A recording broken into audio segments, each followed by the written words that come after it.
What's going on, bottom line viewers? It's Mitch here with Dylan of TheBottomLineView. We are here to discuss, break down, preview, and predict the Miami Dolphins for the 2019 NFL season. Miami Dolphins fans, I'm sorry, brother, but the Dolphins are not very talented this year. But you know what? I actually think their strategy is kind of good. Kind of interesting, kind of awesome that they almost are admitting that they're really bad and that they almost feel like they want to get a really high draft pick. And that's kind of been their strategy with Brian Flores as their new head coach. I do feel like he's going to have tons of time to develop this roster, this team, and put it in the place they want. And you know, they took a chance on Josh Rosen with a trade. They brought in Ryan Fitzpatrick, who's a happy dad at this point and just looking to have fun on the football field. But they don't have a lot of talent, and the Dolphins are not expected to do much, which in another way might also mean that the Dolphins are going to do better than everyone expects, because usually the team that everyone's saying, they suck, they're the worst team in the league, they usually win a couple more games than people are expecting. So we'll see what the Dolphins bring in 2019. Dylan, what's your expectation for this team? Yeah, this team is rough, man. There is not a lot of things that I can say positive about this team. I'm still going to go 4-12 as their record, which might be saying like a lot, considering I think this is the least talented team in the NFL. But I feel like they can sneak a few wins in there because they're the Dolphins. You know, they win against the Patriots at home in week 2, and maybe they get another couple victories in their division. It's sad, but that's just how I feel about this team. Their roster is really, really, really bad, and it starts with their receiver core. I mean, it's weak. It's weak sauce, man. We got Devontae Parker, who has never proven to me to be a first-round draft pick. I think he's an ultimate bust. He either is injured or he doesn't show the talents on the field. But he is the greatest practice player of all time. You have to give him that. Like every single offseason, it's like Devontae Parker with a one-handed catch over the corner. You should draft him in fantasy. He's amazing. Right, but when does that happen in the playoffs? Or not the playoffs? They'll never make that. When does that happen in the regular season? And by the way, Allen Iverson does not care about the practice. You know, I need to find those kind of people that can be consistent. But he's the practice guy. So if you like training camp fantasy football, that's your guy. Kenny Stills, probably their best piece. You know, he's consistent on that team, but he's not great. Bryce Butler, I mean, really, we're gonna have him here as a starting role. I like him, but. Really? I like that they got Allen Hurns. You know, I don't know why the Cowboys cut him, but I think he's a nice addition to this team. And Albert Wilson is a good piece when he's healthy. He was out for half the year. Larry Tunsil, I thought had a really good 2018 campaign. I hope he does well. Daniel Kilgore is there. Jordan Mills is good. So they have a fine defense or offensive line, nothing incredibly special. Mike Gesicki is a fine tight end, nothing special. I hope he steps up here in year 2. The quarterback's position is just funky. Like, you know, Ryan Fitzpatrick's probably having the time of his life. You said with the family and all that stuff. He's just there to make money and play the game. That's all he cares about. But for Josh Rosen, this is a terrible thing because he's already abandoned by one team. The second team might want to go and tank for 2 or tank for the next quarterback, whatever it is. Does he really have this team sold and on his back? I don't think so, honestly, and it's really sad. Their running back duo is a scam. It is a shame, considering that I think LaShawn McCoy and Frank Gore are really going to, you know, they're a really nice 1-2 punch. The oldest 1-2 punch in the game, but a really nice 1-2 punch. This team, Kenyon Drake, I get told he's underrated. He hasn't done that much for me, except for the Miami Miracle. Kellen Balaj, I mean, really, this is going to be our guy to start the team? This is why I'm not liking this Miami team. Defensively, they have standout pieces like Christian Wilkins, who I think is going to make an immediate impact in year 1 for me. Minka Fitzpatrick, I think, is good. And Xavier Howard, 100% deserved this contract. A really bad Madden rating for some stupid reason, but deserved this contract. But then there's other guys like Eric Rowe. Like, you know what I mean? Like, I've never been sold on him.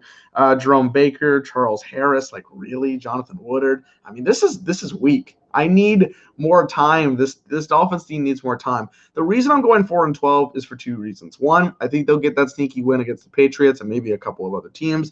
But 2, I think Brian Flores is a very good coach, and I think he's going to come in here and implement his game. I don't think that they have the highest of expectations. I don't think they have any expectations. So for Brian Flores, you start at the bottom and you can only go up from here. I think he's going to try to implement things that the Dolphins haven't seen or they haven't seen in years, and I think he's going to put it in well. Now, how long that's going to take, I don't know, but I think we're going to see some impact already here in year one. And I think that's why they're going to get maybe even 1 or 2 more wins more than people think. Because I think people think this might be the worst team in football. So I'm going 4-12 just based on those things alone. Yeah, I think the biggest thing you brought up that I totally agree with is Brian Flores. I actually think Brian Flores is sort of like what Matt Patricia is supposed to be. Like Brian Flores, people are amazed that he is just running fundamental drills. Like the Dolphin press is like, oh my God, we haven't seen this like ever. So like Brian Flores is implementing like not only a system defensively but also he is implementing a culture in Miami. I think that's a big deal because Miami has been a team without culture for a long time. And I think that's something that Brian Flores brings, why I loved him in New England. It's just he's a very good like leader of men. I think that's the best way to describe him. And Chad O'Shea is interesting from the fact that he has been with the Patriots for so long. He was their receiver coach for a long time. And now he has his opportunity to step outside of Josh McDaniels' shadow and become an offensive coordinator. He doesn't have many pieces to work with, but we'll see how that goes in his first season. The quarterback position, I think, is going to be fascinating because you have Josh Rosen, who has all the pressure in the world on his shoulders, and Ryan Fitzpatrick, who has literally no pressure whatsoever. So how is that going to complement both of their playing styles? I don't know if this is a promising situation for Josh Rosen because Fitzpatrick's just going to go out there, free wheel and deal, and Josh Rosen is going to be very uptight, I feel like. And unless the confidence is there within the organization that Rosen believes in himself, and maybe the belief just isn't there within Josh Rosen to believe he can do this at the NFL level and can be a franchise quarterback because he was already dealt from the Cardinals. And now there's talk the Dolphins are going to be bad. They're going to get the first pick. They're going to get a quarterback. How is that going to impact him psychologically? That's a very interesting question going into the season. Kenny Stills is good. I think he's underrated. I think on a better team, he would be a better player, but he's never been on he was on the Saints and actually was pretty good on the Saints. And for whatever reason, they let him go. On the Dolphins, he's been productive, but on the Dolphins, he's also never had great quarterbacks or offenses to work around him. Albert Wilson, I want to see, he might have a breakout year if he can stay on the field as the slot receiver within this offense. And Devontae Parker is the practice player of the decade. The offensive line, Laramie Tunsil might be one of the best left tackles that nobody talks about, but outside of that, the offensive line's pretty weak and one of the worst in the league. Tight end, Mike Gesicki, Dwayne Allen, pretty decent combination of a younger and a veteran there. Kenyon Drake, hopefully they can feature him as their number one back. Hopefully they do because I think he does have talent, unlike Dylan. And Christian Wilkins, you brought him up. I think he'll have an immediate impact as they're already their best defensive lineman on their team because their defensive line is really weak, especially their pass rush. They have no pass rush, which is where this team's going to lose a lot of games. Their linebacking position, Kiko Alonso, is a pretty solid force. McMillan is pretty underrated, and we'll see how Flores uses those guys within his defense. Minkah Fitzpatrick, let's see how he goes in his second year, and Xavier Howard is one of the best corners in the league. I actually feel like this secondary is kind of underrated, but with that pass rush, it's going to be rough days and rough weeks for the Dolphins. This is a pretty bad team. This is a pretty untalented football team.